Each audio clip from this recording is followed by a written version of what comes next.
prova que eu quero mandar para nada além de um minuto, ela se chama pescar bolinhas. A prova é assim: tem uma bacia com várias bolinhas dentro e você vai tentar pegar as bolinhas com essa colher aqui, uma colher de chá, mas a colher tem que estar na boca e você tem que pescar a bolinha com a boca.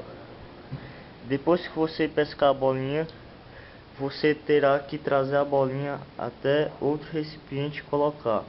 Você tem que fazer isso 3 vezes. Vou demonstrar agora.